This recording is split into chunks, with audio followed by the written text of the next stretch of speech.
So I got this really nice inspection camera. It's a TESLONG, professional manufacturer of inspection camera. I guess that might be the model number. Let's see if I can get that. So it's a TESLONG NT300 8mm to 5mm DL inspection camera, US, and that's probably the model number there, TE0316. It's obviously made in China. Comes in this hard case, this type of latch. I have the unit out. I'm gonna show you. But if I remember correctly, it came with this really long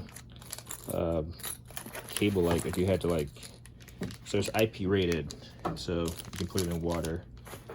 You got a charging USB right here, but you got this really long cord with a camera on the end of it. I don't know how many feet this is, and as you can see, let me see, let me put it back here. It comes in this little nice compartment, and then you got this this piece right here with like different, like, you know, you got a hook right here, you got a hook, and then you got some other like attachment piece. I think this might be a magnet. Let's see. Not really, it's not a magnet. Maybe it's a magnet. It feels like a magnet, but for some reason it's not magnetizing. Oh, you know what, there we go, it's a mirror. You got a little mirror on there. So it's not a magnet. I thought this was magnetized. So pretty sure you can attach that to the end of the camera and you know, see stuff that are like, you know, deep in some kind of crevice or corner. I'm just trying to put this back in here. So it's nice that you got all these little attachments, and it comes in this little thing. Keep it right there. Like I said, this cord I haven't used it. You see it's still in the packaging. They really wrap up well. Like, you know, they're not gonna fall, so it stays rigid. I forgot how much I paid for it, but it wasn't that much. See the manual right here. Let's see a little bit of spec data on there real quick. So 4.5 IPS HD display, 720p high definition for image capture and video recording, 180-degree image flip monitor, high sensitivity for low light HD camera, chip in the tip, adjustable handle. Show it nice, man. And here's some of the technical specs.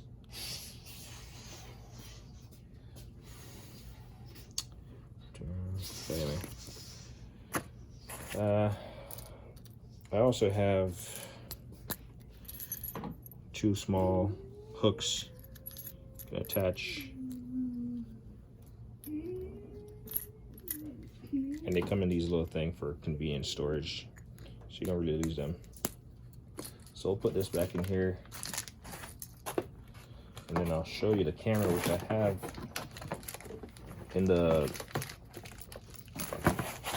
air intake, the engine air intake. So if this kind of unravels, you'll have to get it back to the same size as the kit to put it back, and then you just put everything else in the center, and it stays there nicely. Then you got this little cutout for the camera. So what I'm going to show you is the camera in action. Get some light. I have the camera. I'm not sure if I'm going to really get a capture. So you got the air filter right there. You got it right here. I already moved it. And then I got the air intake just hooked, or the cover hooked with a bungee cord to the hood. So what I'm going to show you is down in there. It does have a little bit of debris down in there. So let's see if I can. So so the camera, you can see the cord is already down there, and you can see on here, I'm not sure, the glare. Let's try to kill. Show it nice now. Stop. try to kill that camera. See if I can. You can see it's all the way down in there, and it's showing me some dust, debris, or something. Get back. Excuse me. Excuse me.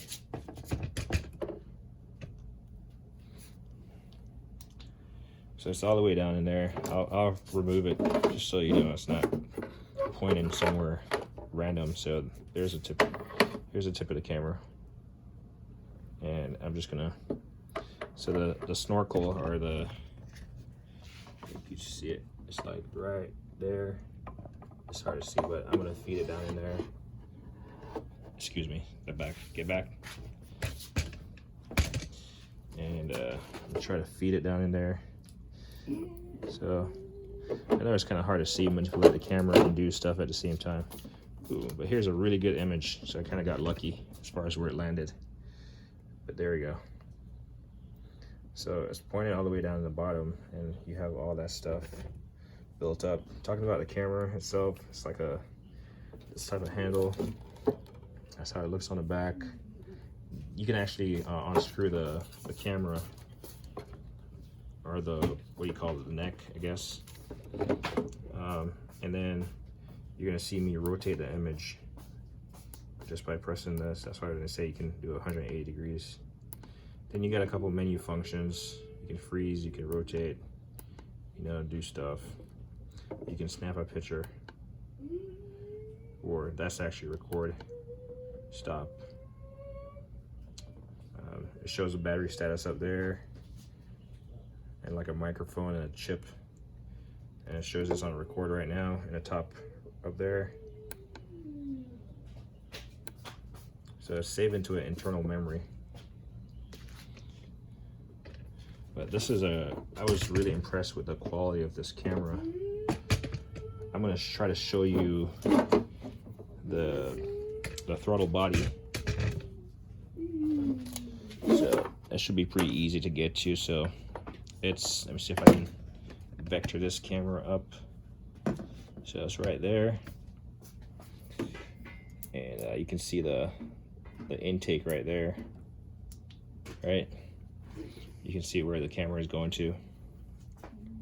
And let's see if I can slide this down there, and you can see the actual throttle body. Let's see if I can bring this up in front of the camera. There we go. I'm trying not to slide it down too much, so there you see the top. Let's see if I can rotate it. Rotate. Sometimes you just have to keep rotating the camera. So there it is. I'm seeing it, and it looks, try not to, I'm not sure. Let me try to get down there and see if I can maneuver it to where I can see better. Rotate it, rotate, rotate. That's the thing about operating a camera like this. You know, once the wand is out of your hand, out of your reach, you're kind of limited as far as maneuvering it. Or once the camera is out of your reach. So there's a halfway decent image. Let's see if I can rotate it. Right there. I can see down in there, and the throttle body is actually pretty clean. I'm trying to show you. Trying to manipulate one camera and then have it focus on another is pretty difficult. But you get the point. Let's see. I'll just I'll unhook this, let that slam forward, and I'll just like over the back. Well, I'll just keep it right here. So there we go. So we are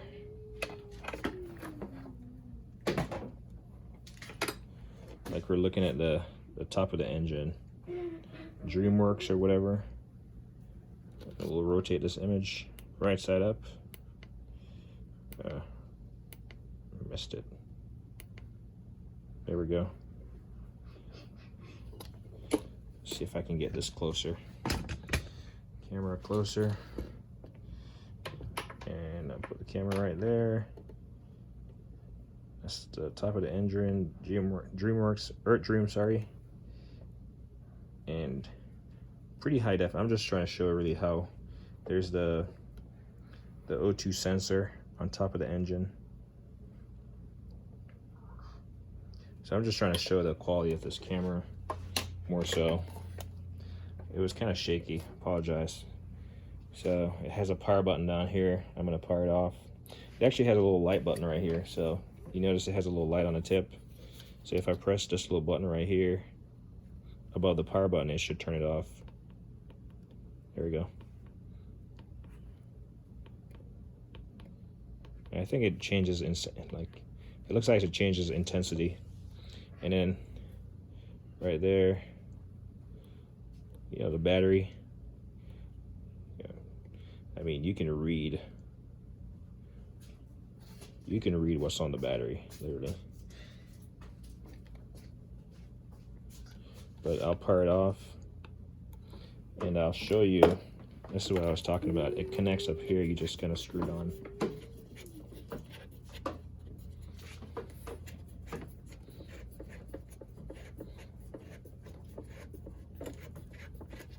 Kind of just unscrew it and it pulls off. There you go. So that's the top of it. You also have this light right here.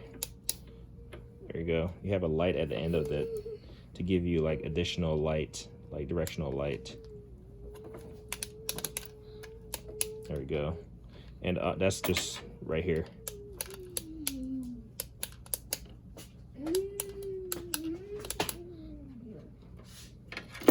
But this connector, it has like a pin connector and a little hole right there.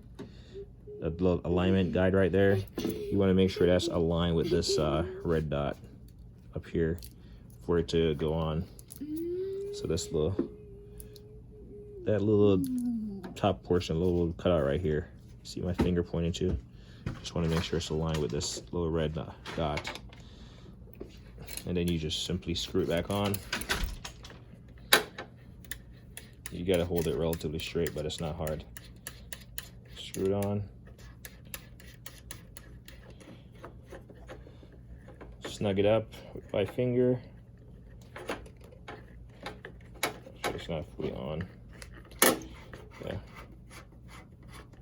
There we go. Snug it up, and now it's connected. We can turn our unit back on. Press the power button. It comes on. Tells you the name of the item, and there we go. We're looking at stuff, and you can see the image quality is pretty good. I'm probably not doing it justice by the way I'm maneuvering the unit. Like for instance, we can take a look at the, let's see, the transmission dipstick. There we go. Let's see, transmission dipstick right there. So there's a transmission dipstick. And you can even see it takes HCF2. There we go. So if you're trying to like pinpoint, you know, something you dropped or, you know, leak or something, you're trying to see, you know, behind something, I think this is a great asset to have. And it, like I said, I don't think it wasn't very expensive. I forgot how much it costs. Probably like 150 at most, and I could be wrong. Could be very much less than that. So to put it back in here, in the casing, you simply put it in there like that, and then it has a little cutout right here that goes over the screen. Obviously, I have the, and then this guy, you just kind of roll it up. Yeah, roll it up as and like I said, it maintains this rigidity, or poor choice word there, not poor choice, but poor pronunciation, but it stays rigid when you roll it up, and that's why it's good.